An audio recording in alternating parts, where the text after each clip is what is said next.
Monday to bed here. It's a shop day, of course. We got back up there today. We returned the jack that didn't work with the shop press we got last week. We got another one that worked right out of the box. And then we actually took maybe 2 or 3 hours and kind of reorganized and set up the shop. You know, when we moved in there, it was all about, let's get moved in, let's get started, let's turn a profit, let's start making some money here.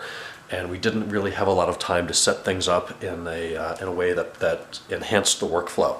And even today, we still really haven't had time to go through that and think about what would help the workflow. We've been too busy. But moving the shop press against the wall today, we moved a table around, we reorganized a ton of tools and parts and got rid of a bunch of stuff, and it feels really good to kind of enhance that workflow to help the business and ultimately help productivity and efficiency and quality.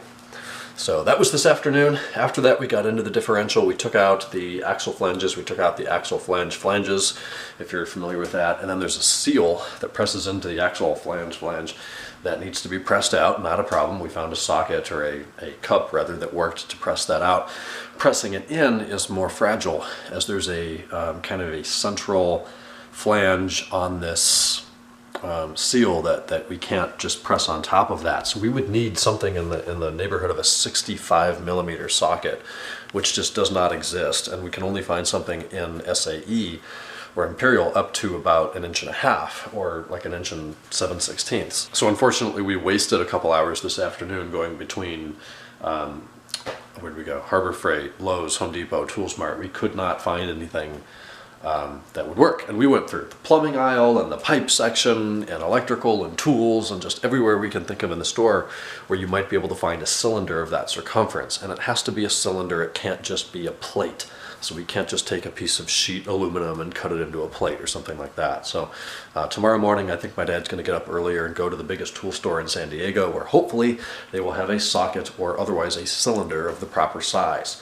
Now, we did go to Harbor Freight and we looked at the power steering kits and the ball joint kits and the ones that include all the different cups, and we opened them up in the store on the floor in the store rather, and took it apart, took it out, and we found one that maybe would work, but it's 99% the same size as the seal, and you don't want to press that in and then damage the race. So we're working on it. That is the goal tomorrow, to press in both output seals and the single input seal, as well as the pinion dust cover, and then hopefully get that diff sealed back up and installed in the car. That would be the ultimate, to have that done tomorrow. Today, these delivered. This is the last set of genuine BMW E39 M5 floor mats available in North America at this time. I hope there's more coming. I hope there's more on the way. Yes, I did secure a set for myself, and these are for a customer who's going to pick them up hopefully tomorrow. So after that, leftovers for dinner tonight: pizza. Ken had bratwurst and chicken. I had some bread from the freezer and some pizza, and peanuts Kalana at the door. I'm going to bed. Talk to you guys on Tuesday. Good night.